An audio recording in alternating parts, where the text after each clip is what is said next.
Hi guys, this is Ratchet Throw, and we are playing Criminal Case, Elite Mode, Case 14, Byte the Dust. Let's unlock, is this just fantasy? Number 2. Katrina, am I the only one who thinks it's rather convenient that 3 former gang members are involved in a murder investigation? Well, maybe it just happened to be that way. Or is there something else? Right after Tony Marconi resurfaces in the greens. If you ask me, this has organized crime written all over it. Well, let's just find some evidence so that can support that idea. And let's not forget that despite her amnesia, Zoe somehow recognizes Marconi. He must have something to do with her disappearance. While I am concerned about your objectivity, Joes, I agree this warrants investigation. That officer, Tim Cooper, kept a close eye on Ash business's activities. Maybe he can shed some light on the matter. You're right, Chief. Officer Cooper does keep his ear to the ground. If anything suspicious has been going on, he should know about it. Katrina, I got $1 million idea. Literally, that I'd like to run by you. Alex, it's been a while. You're not looking after baby Sammy today? Nah, he's staying with his grandparents, which has given me free time to play that video game Big Baby developed, Double Vipers. It's pretty addictive. Anyway, I think it would be an even bigger success if it was released as an app, so I figured we should convince Big Baby, and I could help him code it. I don't know, Alex. We're about to conduct an important investigation. As soon as Katrina is available, we can speak with Big Baby. Meanwhile, Katrina, let's find out what Officer Cooper knows about possible gang activity. Okay. VR. That's what we were investigating throughout this district, not just Marconi. Alright, I clicked on the Big Baby first. Let's go to him. Excuse me, Mr. Baby. I mean, Come on, little man, spit it out. Just call me BB. All my friends do. And I still wonder what is your real name if it's not Big Baby. Alright, B. I want to share an idea I had about your game, Double Vipers. I've been playing it a lot, and it's really cool. But I think it would be a worldwide hit if it was launched as an app. I could help you code it. I don't know, I created a game specifically for the arcade. That's where I hung out as a kid, you know? I understand that, and you can still keep the machines. But if I could analyze your code, we could develop a downloadable version. You'd make millions. Millions? Well, now you're talking. I'm all about big, baby. Just as long as it's not VR. Those guys at Dream Life are jerks. They laughed at me, saying a hoodlum could never be a coder. And they are wrong about it. No, nothing to do with VR. It will be an app users could play on their phones. Well, go ahead and work your magic, my micro friend. I keep my code locked up here at the arcade. Alright, Katrina, we're doing this. Let's get to work. If it don't happen now that I lose my voice. Alright, let's go to the officer now. Congratulations on solving your case, Inspector Katrina. After anything he was involved in, who would have thought Ash would be murdered by his own girlfriend? Yeah, he surprised us, so. Well, Officer Cooper, our investigations raised some other questions. The Vipers and the Skulls used to be a menace, as you know. And although the gang war is over, I find it suspicious that 3 former gang members were connected to our case. I couldn't agree more, Inspector Katrina. And you come to the right place. I keep extensive records of all the former gang members' activities. I'd have to consult my notes, right? Ah, darn it, I misplaced my notebook. I must have dropped it when I was patrolling Bronson Lane. Don't sweat it, Officer Cooper. We'll find it. Won't we, Inspector Katrina? We'll find it, don't worry.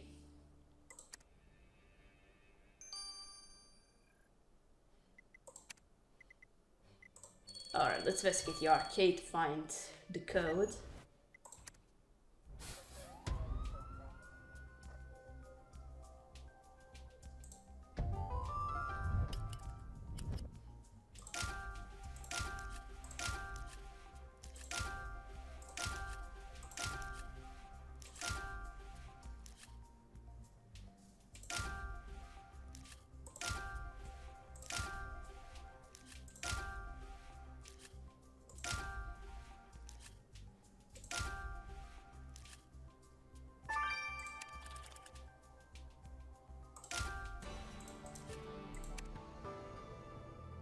Don't you just love arcades, Katarina? The neon lights, the blinking sounds, even the sticky floors are part of the charm. I know, we're here to work, not play. That wall safe must be where Big Baby keeps his code. Let's open it up. Okay.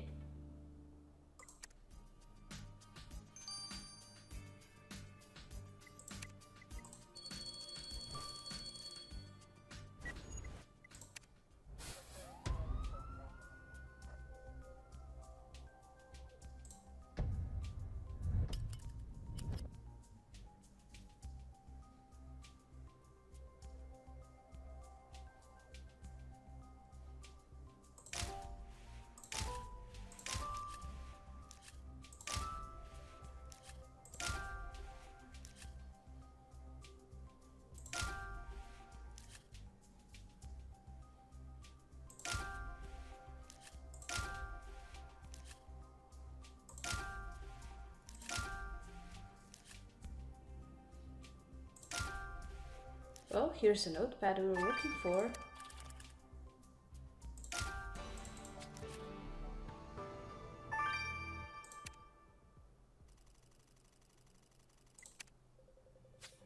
This must be Officer Cooper's notebook, Katarina. The pages are tarnished from lying on the street. Let's give them a good dusting. Okay.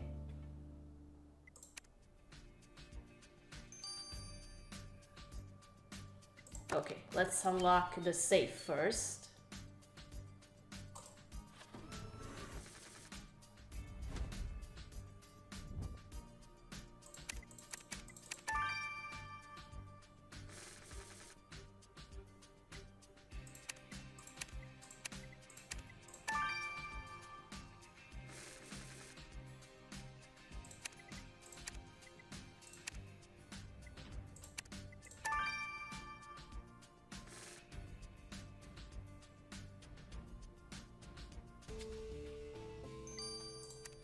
Well, there's a laptop.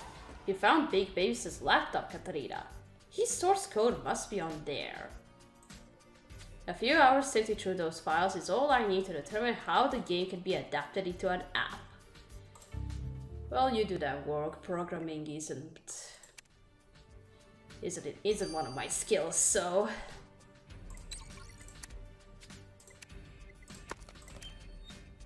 Okay, let's dust a notepad.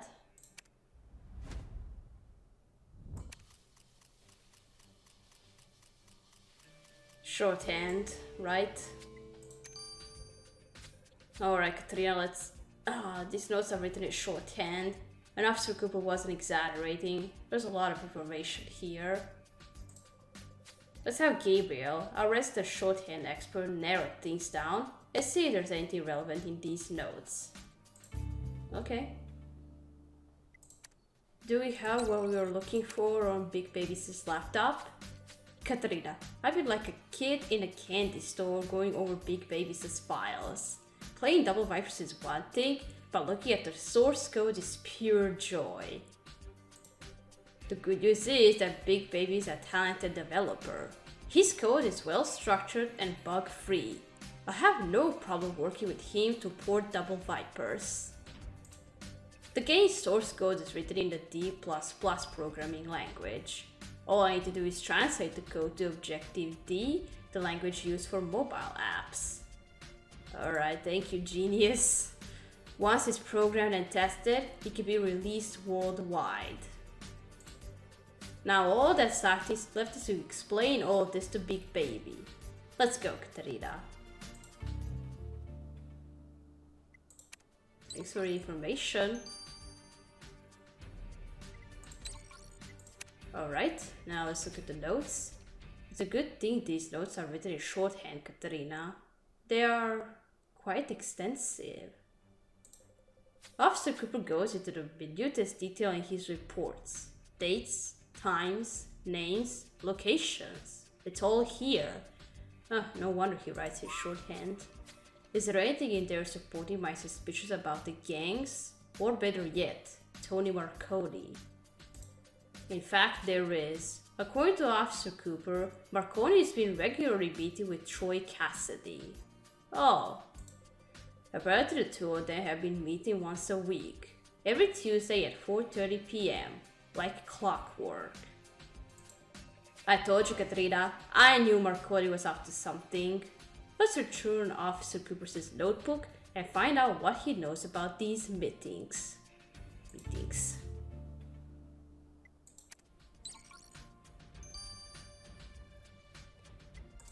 Alright, big baby, we got some good news.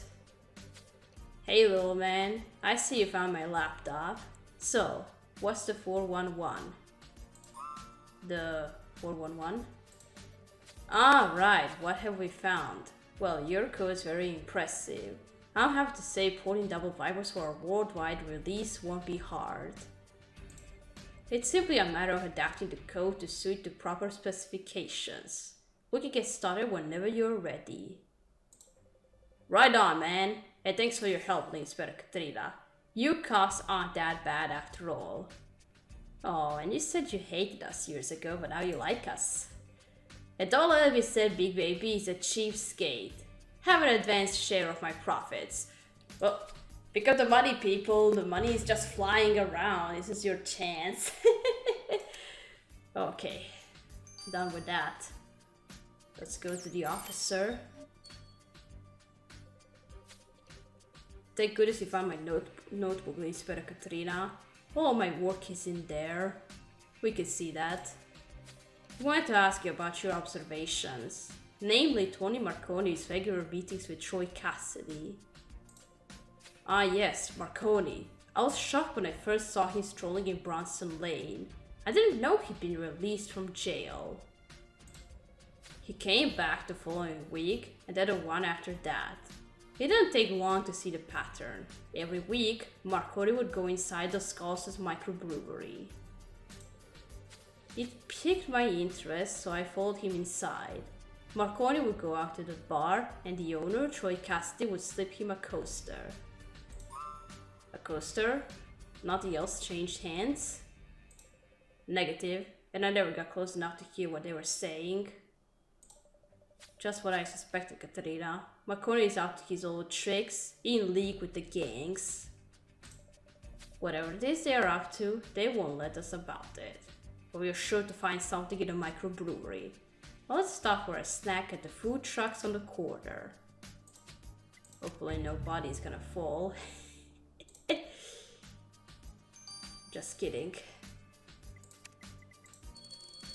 Alright, let's go back to the microbrewery to investigate.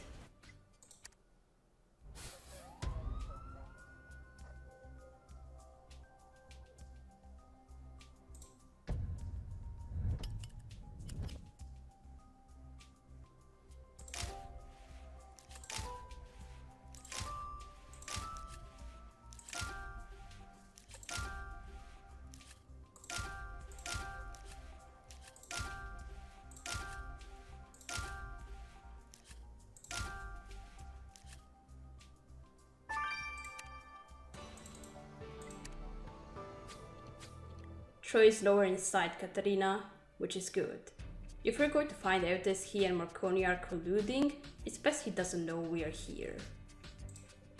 Officer Cooper said they would make an exchange at the bar, so that trade is worth looking through. Let's do this. Okay.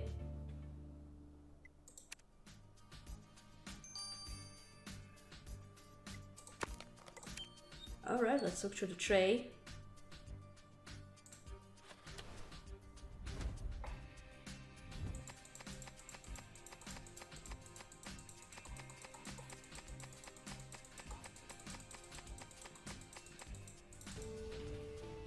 Okay. Alan Foreman, Bob Stevens, Keith Walken. Okay, names? You found a coaster on that train, Katarina. Exactly what Officer Cooper said Troy gave to Marconi. That's weird. There's just a list of names written on that coaster. Wait a minute, I know those names. They're all former members of the Skulls. So I guess Troy isn't so squeaky clean after all. He's currently working with the mob boss, he and his former cohorts. I agree, Katrina. It's time Troy explained himself. Okay.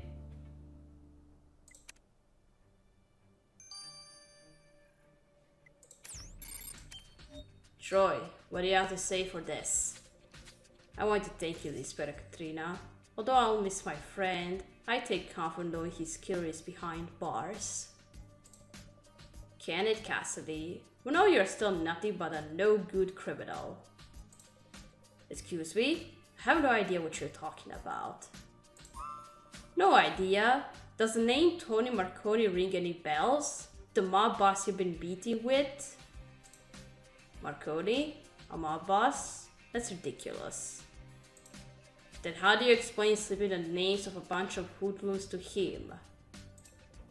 How many times do I have to say it? The gang war is over. Every one of those guys is on the straight and narrow. Marconi runs a security company, and he asks me for recommendations. Guys he can rely on to work for him. As far as Marconi goes, he did his time. He's a free man now, running an above-board operation, just like his nightclub. Listen, Lisbeth Katrina. Take this so you know there's no hard feelings. It's just that someone like me knows everyone deserves a second chance. Even Tony Marconi.